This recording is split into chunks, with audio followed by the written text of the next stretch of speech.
दोस्तों, आज की कहानी है कि आपका भाग्य आपका साथ कब देता है, आपका नसीब आपके साथ कब चलता है। दोस्तों, ऐसी ही कहानी है एक रामदीन नामक व्यक्ति की, जिसने जब से होश संभाला तब से उसे सिवाय दुख के कुछ भी नहीं मिला। क्योंकि वह बदनसीब था। वो लाख प्रयास करता लेकिन नसीब उसका कभी साथ नहीं देता था। दोस्तों, आइए कहानी को शुरू करते हैं और मैं आपसे निवेदन करूंगा कि कहानी के अंत तक बने रहिएगा, क्योंकि कहानी बड़ी अच्छी होने वाली है। दोस्तों, वास्तव में रामदीन बदनसीब था। जब से उसने आंखें खोली थी तब से उसने गरीबी के अलावा और कुछ नहीं देखा था।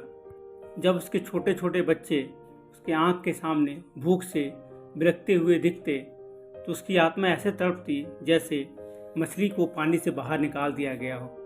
वो भगवान की मूर्ति के सामने अपने दोनों हाथ उठाकर कहने लगता कि हे भगवान, तुम मुझे जितनी मर्जी दुख दे दो, पर मेरे बच्चों को तो ना तड़पाओ, उनको तो खाना दे दो। इन मासूम और निर्दोष बच्चों का क्या दोष है? क्यों तड़पा रहे हो इन्हें? ईश्वर भी कहाँ सुनता था।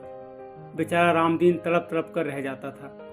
बेबसी की जिंदगी से तंग आकर उसने कई बार सोचा कि ऐसी जिंदगी का क्या फायदा है, पर वो बच्चों का मुंह देख करके फिर शांत हो जाता।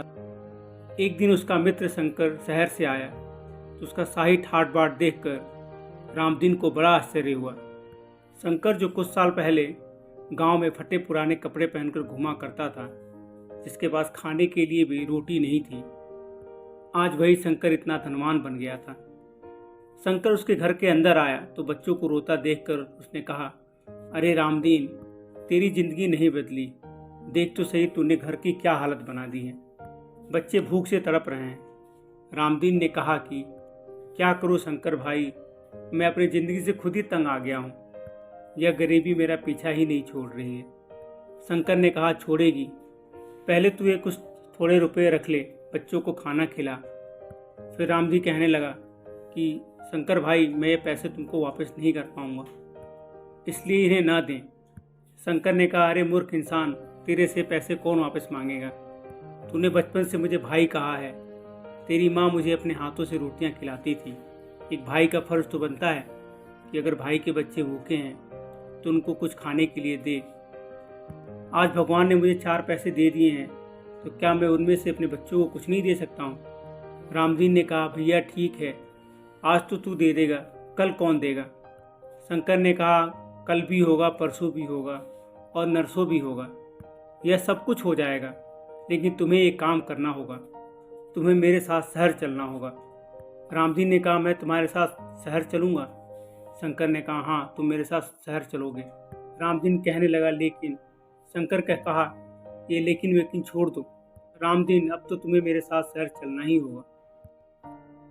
अपने पिता की बातों को भूल जाओ, उनका जीवन तो जैसे तैसे निकल गया, लेकिन अब इस गांव में कुछ भी नहीं बचा है, कोई रोजगार नहीं है।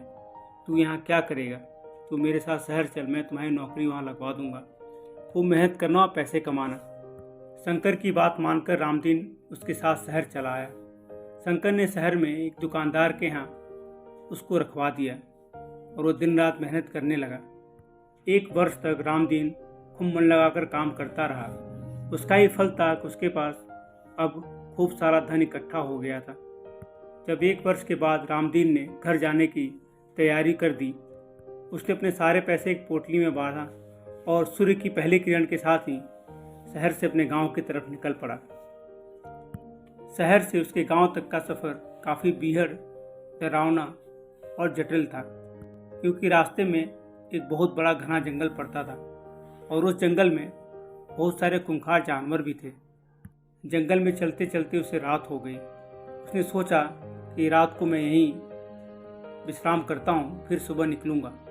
और उसने एक हरी हरी घास देखी, वहीं पर लेट गया और उसको नींद आ गई। काफ़ी थके होने के कारण उसको लेटते ही नींद आ गई। नींद में ही उसने अपने ऊपर 2 प्राणियों को झुके हुए देखा। उनमें से एक आदमी ने कहा कि अरे क्या तुम्हें नहीं मालूम, इस आदमी को तुमने कपड़े और रोटी के अलावा इसके जीवन में कुछ भी नहीं लिख के दिया था, फिर इसने इतने सारे धन कैसे इकट्ठा कर लिए? दूसरा व्यक्ति कहने लगा, अरे भाई मेरे, ये इंसान बड़ा ही परिश्रमी और ईमानदार है, इसने यह धन परिश्रम करके कमाया है। तभी पहला व्यक्ति बोला, कमाया है यह हम तो जानते हैं, लेकिन इसके नसीब में यह लिखा कहाँ है। दूसरा व्यक्ति कहने लगा, तो फिर जो इसके नसीब में नहीं है वो इसके पास क्या कर रहा है। तभी पहले व्यक्ति ने कहा, हाँ हाँ, और दोनों हंसते हुए वहाँ से जाने लगे। सुबह उठकर रामदीन ने अपने रुपये के थैली को देखा तो वहाँ से गायब था। वह बेचारा अपना सिर पकड़कर रह गया। साल भर की पूरी कमाई कोई दूसरा लेकर चलता बना। अब वो अपने घर कैसे जाएगा, अपनी बीवी बच्चों को क्या मुंह दिखाएगा। रामदीन काफ़ी देर तक बैठा रहा और सोचता रहा और रोता रहा, लेकिन उस जंगल में उसके रोने की आवाज़ सुनने वाला दूर दूर तक कोई भी नहीं था। कितनी देर तक वह गरीब अपने बदकिस्मती पर आंसू बहाता रहा, लेकिन सुनने वाला कोई नहीं था। आखिरकार उसके आंसू भी समाप्त हो गए तो उसने फिर एक बार शहर जाने का निर्णय कर लिया। शहर जाकर रामदीन फिर एक बार मेहनत मजूरी करने लगा। एक साल फिर से बीत गया। उसने फिर से अपना कमाया हुआ धन इकट्ठा करके एक पोटली में डालकर अपनी गांव की तरफ निकल पड़ा।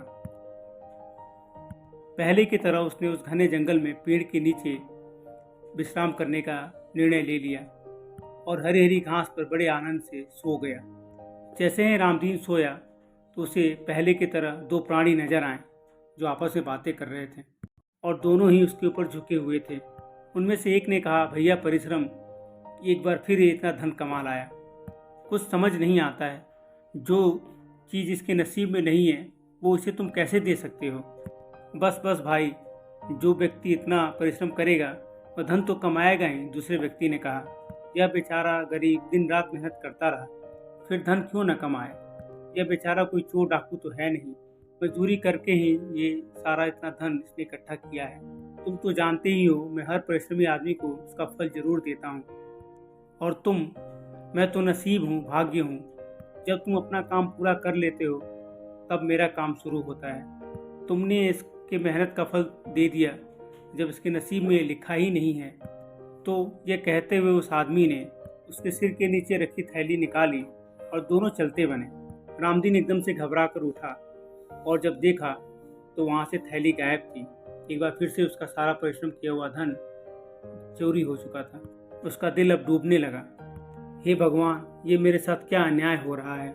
मेरी साल भर की कमाई एक रात में ही क्यों हवा बनकर उड़ जाती है। अब तो मैं कमा कमा कर बहुत थक गया हूँ। अब मेरे शरीर में इतनी ताकत नहीं रही कि मैं दोबारा मेहनत करके पैसे कमा पाऊँ। अब तो इस जीवन से मरना ही अच्छा है। यह कहते हुए रामदीन ने अपनी धोती को अपने गले में कसकर बांधा और एक पेड़ पर लटका दिया और आत्महत्या करने की कोशिश करने लगा। उसी समय आकाश से एक आवाज़ आई, हे भले मानव, यह मत भूल कि मैंने तुझे धरती पर जीने के लिए भेजा है, मरने के लिए नहीं भेजा है। तू बिना मेरे आज्ञा के कैसे मर सकता है। ये जीवन मैंने तुम्हें जीने के लिए दिया है। और मैं तुम्हें यह भी बता दूं कि तेरे जन्म से पहले ही मैंने तेरा नसीब भी लिख दिया था। लेकिन एक तुम हो कि धन को पाते ही मुझे ही भी भूल गए। यह भी भूल गए कि तुम्हें कोई जन्म देने वाला भी है। धन कमाते ही तुम ईश्वर को भूल गए। वो मूर्ख प्राणी, केवल धन ही तो जीवन नहीं है। फिर तुझे आत्महत्या करने का क्या अधिकार है। यह जीवन तुम्हारा अपना नहीं, मेरा है, मेरा दिया हुआ है। मैं ही जीवन देता हूँ और मैं ही जीवन लेता हूँ। अब तू सीधी तरह अपने घर जा, चिंता छोड़ दे। धन जोड़ने से इंसान को शांति नहीं मिलती है। अब तू घर जा, मैंने तेरे खाने पीने की जिम्मेदारी ले रखी है।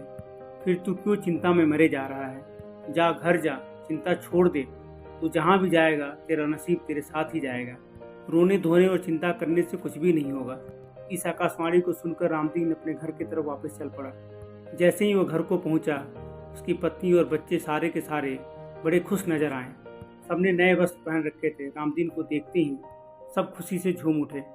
उसकी पत्नी ने पूछा, भाग्यवान, ये सब क्या है। अगर तुम मेरे आने पर इसलिए खुश हो रहे हो कि मैं शहर से पैसे कमा कर लाया हूँ, तो मैं कुछ भी लेकर नहीं आया हूँ, क्योंकि मेरा तो सारा धन चोर ले गए। मैं कुछ भी लेकर नहीं आया हूँ। यह सब सुनकर उसकी पत्नी और बच्चे मुस्कुराने लगे। अरे तुम सब लोग हंस क्यों रहे हो, रामदीन ने पूछा। मैं अपना सब कुछ 2 बार लौटवा चुका हूँ, फिर भी तुम लोग हंस रहे हो। अब तो हम सबको रोना चाहिए। तभी उसका बेटा कहने लगा, बापू बापू, हम क्यों रोएं। हम तो हंसेंगे ही। जब हमारे घर में इतना धन आ गया हो तो हम क्यों ना हंसें। रामदीन कहने लगा, मगर यह धन आया कहाँ से। रामदीन का मुंह खुला का खुला रह गया।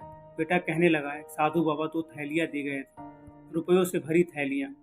रामदीन कहने लगा, वाह रे, नसीब, मैं कितना बदनसीब था और बच्चे भी कितना बदनसीब थे। जब तक मेरा नसीब नहीं जागा तब तक मुझे कुछ नहीं मिला। दोस्तों, भाग्य के बिना इंसान को कुछ भी नहीं मिलता है। परिश्रम करना तो मनुष्य का धर्म होता है। फल क्या मिलेगा, कैसा मिलेगा, इसको आप प्रभु के भरोसे छोड़ दो। कर्म करो, फल ईश्वर देगा। दोस्तों, आपका भाग्य तभी साथ देता है जब आप कर्म करते हैं।